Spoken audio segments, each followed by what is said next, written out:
While we pride ourselves on IT services, there's a fundamental difference between being a software services hub and leading AI innovation. India's AI ecosystem suffers from what economists call innovation hollowing.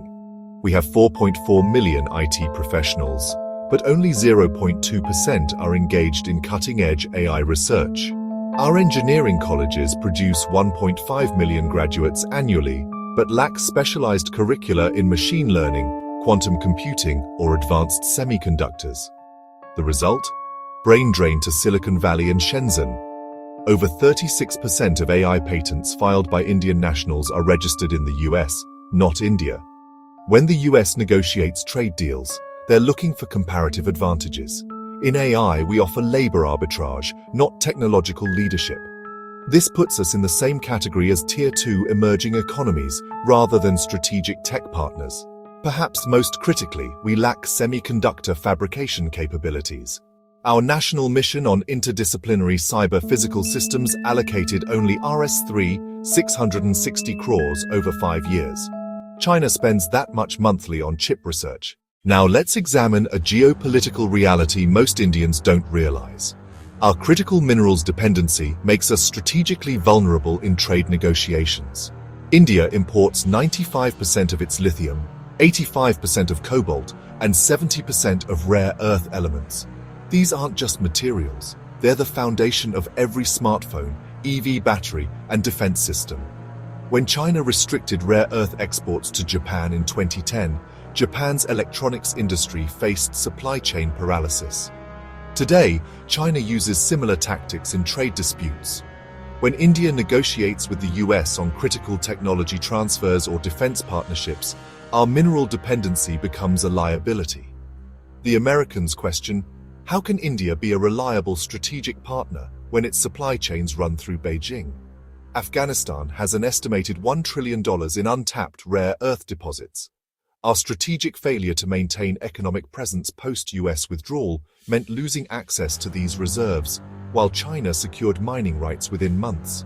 The Geological Survey of India identified potential rare earth deposits in Odisha and Andhra Pradesh worth Rs 12 lakh crores. But bureaucratic delays, environmental clearances, and lack of private sector participation means these remain unexploited. Despite claims of ease of doing business, India still requires 58 approvals for manufacturing setup versus China's 18 and Vietnam's 12. The average time from land acquisition to production is 36 months in India, 14 months in Vietnam, and 8 months in Bangladesh. Our production-linked incentive scheme allocated Rs 197 lakh crores across 14 sectors. Sounds impressive. Samsung alone invested $17 billion in a single Texas facility. Our entire PLI allocation wouldn't fund 3 major semiconductor fabs. Transparency International ranks India 85th in corruption perception. For multinational corporations, this translates to unpredictable costs. When Apple was considering Indian manufacturing expansion, they factored regulatory uncertainty costs at 12 to 15% of investment. Our logistics costs are 14% of GDP compared to 8% in developed economies. Port efficiency at JNPT is 26 containers per hour versus 42 in Singapore. Bangladesh, with 1/8 our population, exports $38 billion in textiles annually. We export $16 billion. Their advantage? Streamlined approvals, dedicated export zones, and political stability focused on single-sector development. Let's examine the brutal reality. Our South Asian and Southeast Asian neighbors are eating our lunch in global trade. Vietnam's manufacturing exports grew 340% in the last decade. They successfully positioned themselves as China +1 for US companies. Samsung, Intel, and Nike shifted major operations from China to Vietnam, not India. Why?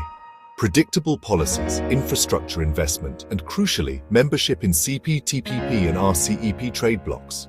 Bangladesh leveraged LDC status and EU's Everything But Arms agreement to become the world's second-largest textile exporter.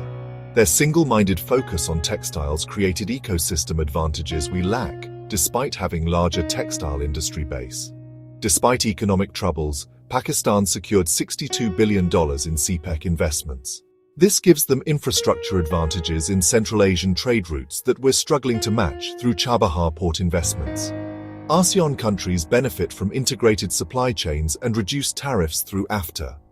Their intra-regional trade is 23% of total trade. SAARC countries? Just 5%. Here's the critical insight. India lacks sector-specific dominance that makes us indispensable. Vietnam has electronics assembly. Bangladesh has textiles. UAE has re-export trade. Singapore has financial services. What's India's unique, irreplaceable offering? Our withdrawal from RCEP was driven by domestic political concerns about Chinese imports and agricultural sector fears. But economically, we lost access to 30% of global GDP and 30% of global trade. The Quad partnership remains primarily security-focused. Unlike NATO, which has economic integration, Quad lacks trade harmonization. We're missing opportunities for technology transfer and supply chain integration with key democratic allies. Our defense imports from Russia, 49% of total defense imports, create complications in US trade talks. The CAATSA sanctions framework puts us in difficult positions during trade negotiations, as seen in the S-400 missile system controversy. Our traditional oil diplomacy couldn't prevent UAE-Pakistan trade agreements or Saudi Arabia's reduced Indian worker quotas. Meanwhile, our Iran oil imports dropped 95% due to US sanctions compliance, but we gained no significant trade concessions from Americans. EU-India trade negotiations have been stalled since 2013. Brexit created opportunities for individual country deals, but we've only concluded limited agreements. Compare this to Vietnam, which signed EVFTA removing 99% of tariffs. India's influence in WTO remains limited despite being a founding member. Our positions often align with G77 developing nations bloc, rather than leading middle power coalitions that could drive global trade rule changes. So where does this leave India's trade future? The harsh reality is that our trade struggles aren't just policy failures. They're systemic challenges requiring fundamental reforms. We're competing in 21st century global trade with 20th century institutional structures. The path forward. First, massive AI and semiconductor investment, not just PLI schemes, but genuine research infrastructure.